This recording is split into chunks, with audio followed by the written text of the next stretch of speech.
Good morning. I'm really thankful to Flo for doing that lesson. Doing a lesson in a short time is not easy. Doing a lesson itself is sometimes difficult. Today I want us to go straight to Matthew chapter 7. Flo said that was an appetizer. No, that was a meal right there. That was a meal right there, so I'm thankful. We're going to be looking at Matthew chapter 7. Looking at verses 24 through 27.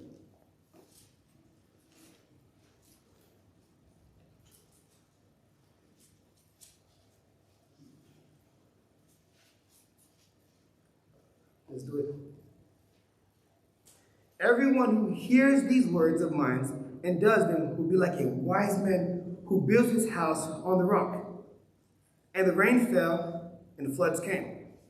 And the winds blew and beat on the house, but it did not fall because it had been founded on the rock.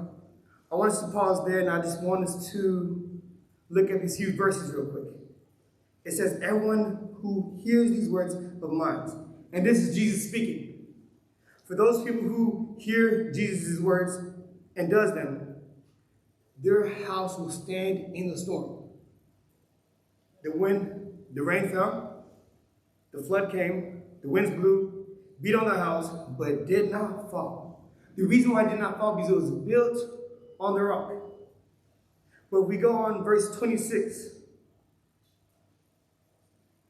and everyone who hears these words of mine and does not do them will be like a foolish man who builds his house on the sand. And the rain fell, and the floods came, and the winds blew and beat against that house, but it fell, and great was the fall of it. Those people who hear Jesus' words and does not do them, it's just like you building your house on sand. The rain fell, flood came, winds blew, beat against the house, and it fell. I don't know if y'all ever made a sandcastle, but have you ever made a wonderful sandcastle and out of nowhere the waves come? That's a bad description. All that hard work. Maybe your sandcastle look wonderful. Sometimes my sandcastle just look like piles of dirt. But my piles of dirt are wiped away because I built it on sand. But one thing I want us to look at, because if we look at verses 26 and 27, they both say the rain fell. They both say floods came. They both say the winds blew. They both say beat on the house. But what was the difference? Their foundation. So if there's going to be those who are hearers and doers of God, hopefully that's us. When the storm comes, will we be on that foundation or will we be on the sand? And I want us to end up looking more at a story about a storm. I want us to go to Luke chapter 8.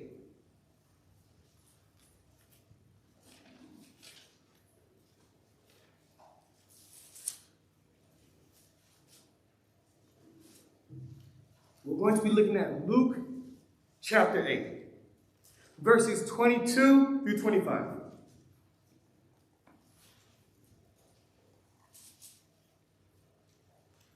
Again, Luke chapter 8, 22 through 25. And on that day, he got into a boat with his disciples and said to them, let's go across to the other side of the lake. So they got out. So they set out, and as the sails has fallen, and as they sailed, he fell asleep. And a windstorm came down on the lake, and they were filled with water, and they were in danger. If we pause right there, they're in a boat, they're trying to go across the lake. And when it says he fell asleep, this is Jesus. Jesus fell asleep. And in this time, it says, and as they sailed, he fell asleep. Verses 23. And a windstorm came down on the lake, and they were filled with water. They were in danger. And they went and woke him, saying, Master, Master, we are perishing. And he woke and rebuked the winds and the raging waves, and they ceased. And there was a calm.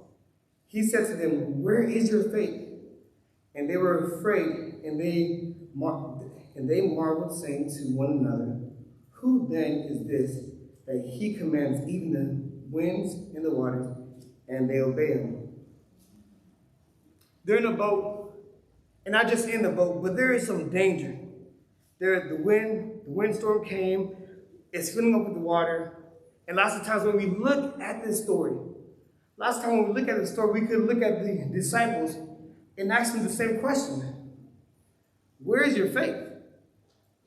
Because have they been on a journey with Jesus? Have they not seen how Jesus healed those people who had leprosy? Have they seen Jesus heal the paralytic? Have they seen that Jesus raised the widow's son? Have they seen Jesus heal the Samaritan servants? Kid? I believe it's a kid. Haven't they seen all these amazing things that Jesus have done? And so for us, we're like, hey, where's your faith? What is your foundation built on? Where have you been? But these same questions can go back to us. For those of us who are Christians, those of us who are hearers and doers, the same question goes to us and says, hey, where is your faith? Where have you been? Have you been on this journey with Jesus? Have you seen what he can do? So my question to us is, where is it?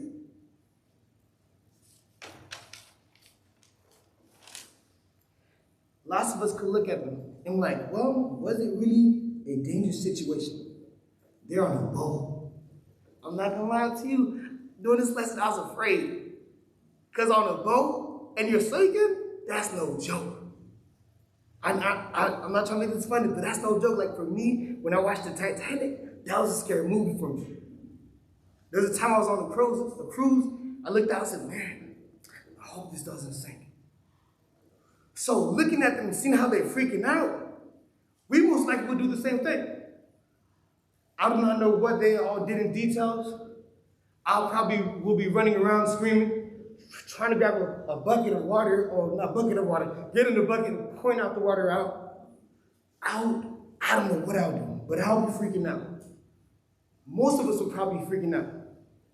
But just because what we will do and what the disciples have done, we connect with that, doesn't mean it's right. Yes, they freaked out. And yes, we freak out. But again, where's your faith?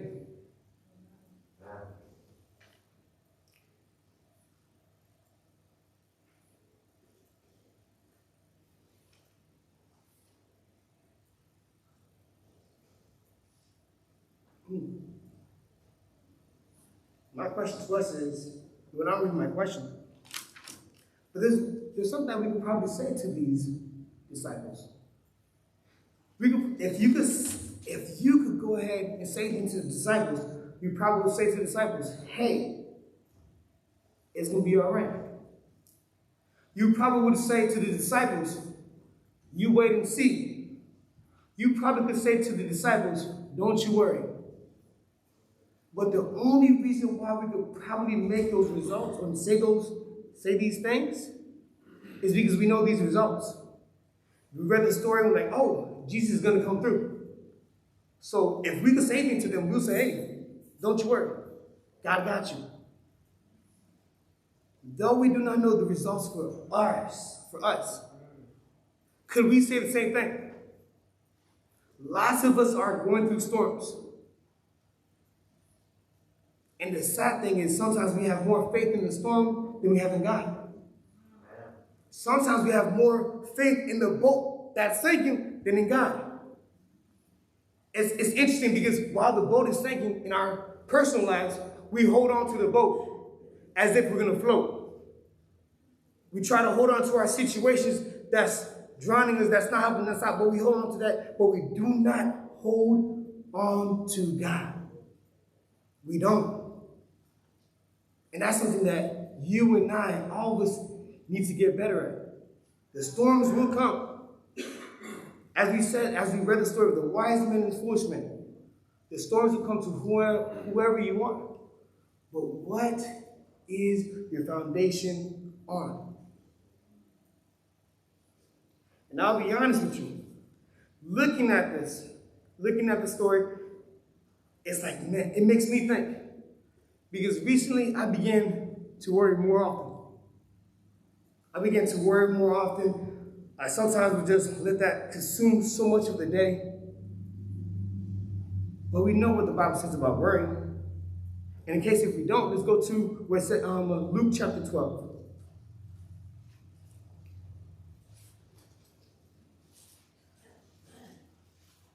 Let's go to Luke chapter 12.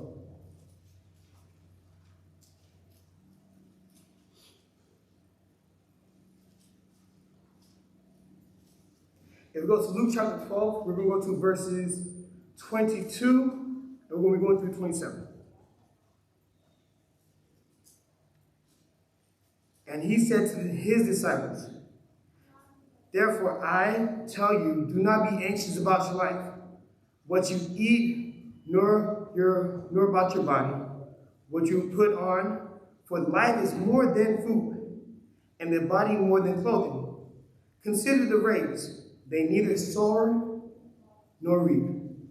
They have neither store, house, barn, nor barn, and yet God feeds them.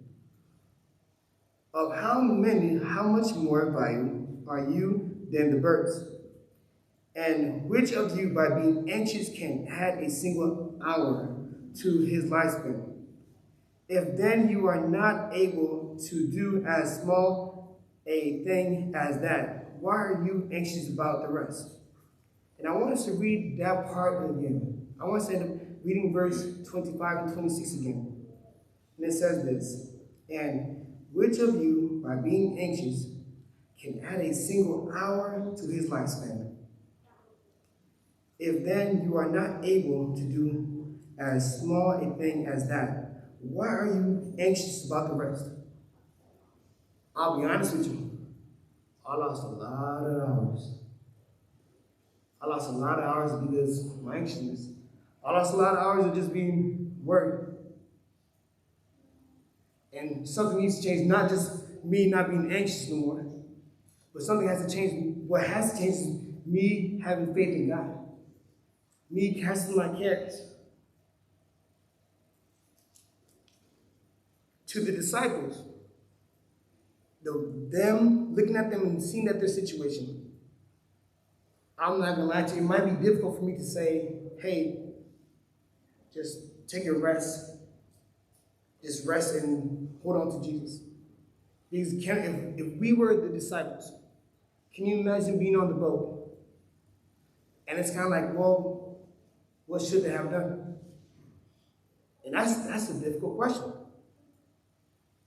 And lots of us are in storms. And we're all in place in different situations. And sometimes the answers may not all be the same. But it does all start off with faith. And the prayer has to be into it. Some of us may end up having to leave in the situation we might be in. Some of us might have to hold on to his peace. The solution that God gives can be so many different things. And though I know it kind of stinks for me to give you a cookie-cutter answer, it stinks for me to give you a cookie-cutter answer while you go through your storms, while your boat is sinking.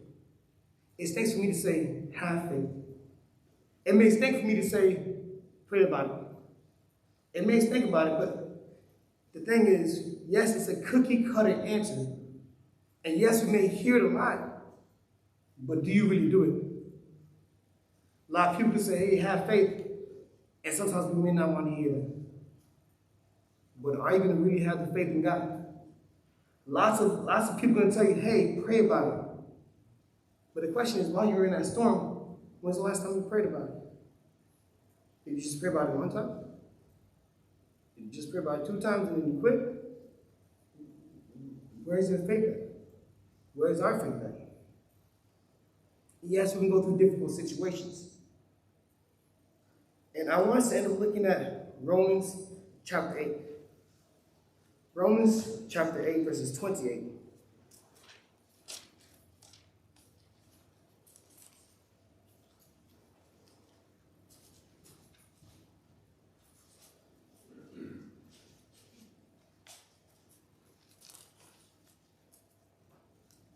Romans chapter 8, verses 28.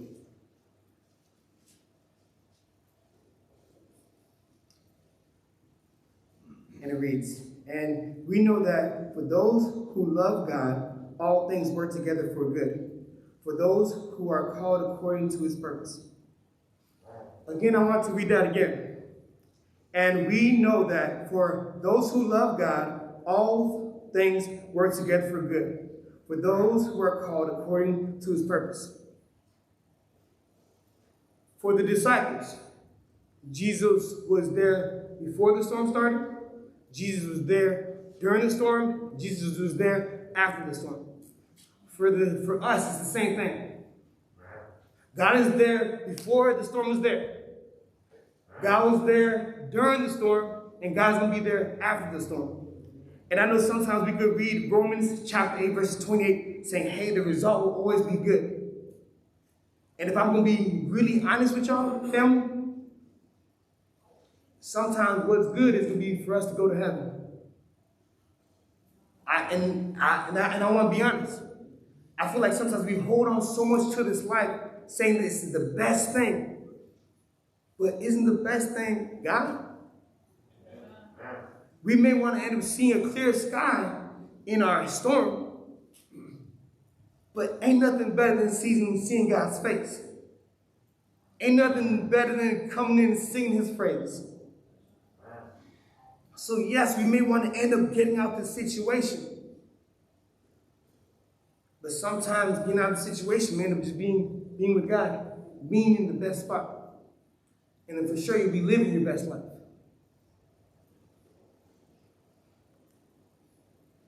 We hold on to the storm, we hold on to the boat, but there's nothing else that can calm our storms. Nothing can calm our storms like Jesus. Yes, there's some temporary things. Yes, we rely on people. Yes, we rely on sin. Yes, we rely on so many different things. But it's all temporary. It's all temporary. No one can calm the storm like God.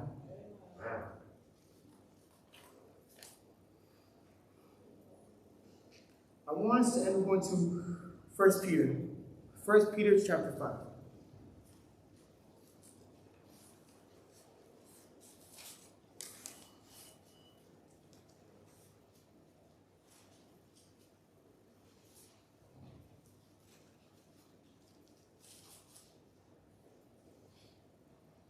First Peter chapter 5, and we'll be looking at verses 6 and 7. And it reads, "Humble yourself, therefore, under the mighty hand of God, so that at the proper time he may exalt you. Cast all your anxieties on him, because he cares for you." Again, humble yourself, therefore, under the mighty hand of God, so that at the proper time he may exalt you. Cast all your anxieties on him because he cares for you. God cares for you. One thing that I'm trying to do more often is cast my cares. Cast me not my cares. Cast my worries to him. And sometimes I have a lot. And I'm like, God, I'm here again. I know it was about a minute ago I just prayed, but I'm here again. We gotta cast to him, and he cares for us. I want to also go to 1 Thessalonians. 1 Thessalonians chapter 5.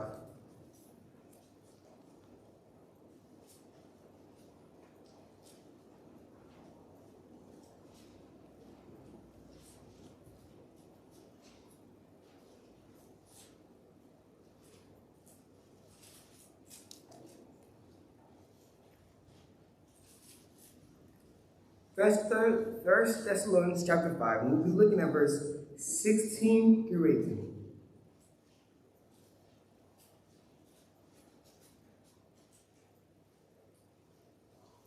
Rejoice always.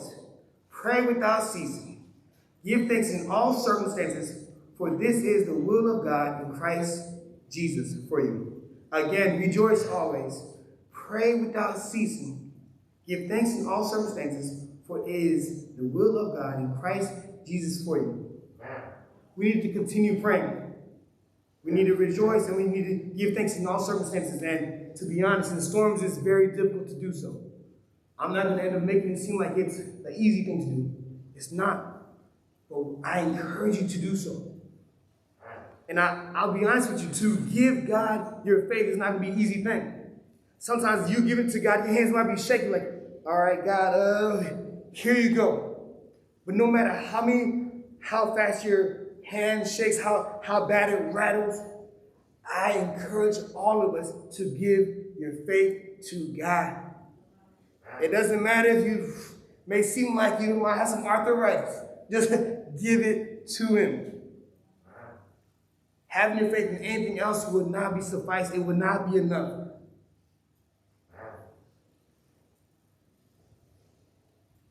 I encourage you to have your faith in God. I encourage you to pray. And yes, again, this sounds like cookie cutter answers. But are we actually going to do it? Because the world will tell us to do all these different things. And we give it a try. And sometimes we're more consistent on that than anything else. I want to go one more time, last verse, to Matthew chapter 7.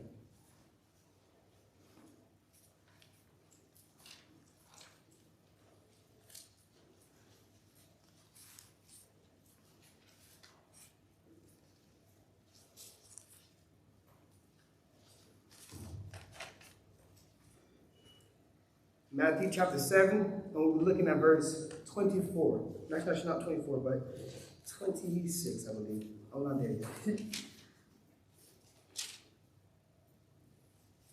We'll be looking at verse 25, actually. And the rains fell, the floods came, and the winds blew, and beat on that house. But it did not fall, because it had been founded on the rock. The storms will come. I'm not a prophet. I'm not. But the storms will come. The storms comes and maybe a light storm, maybe a heavy storm. They say life happens. Lots of us say time will heal everything. But time doesn't. That's what God does. God's the one that can end up healing things, not time. And I encourage you, if any of you who are going through a storm, I encourage you to be like the wise men. I encourage you to build on the rock. I encourage you to build on God. I encourage you to trade your sand for a rock. I encourage you to trade this world for Jesus. If there's any of you who need any type of encouragement, if any of you need help, just help pushing your rattling hands to give your faith to God who wants to be baptized, please come forward as we sing the song of invitation. Please stand.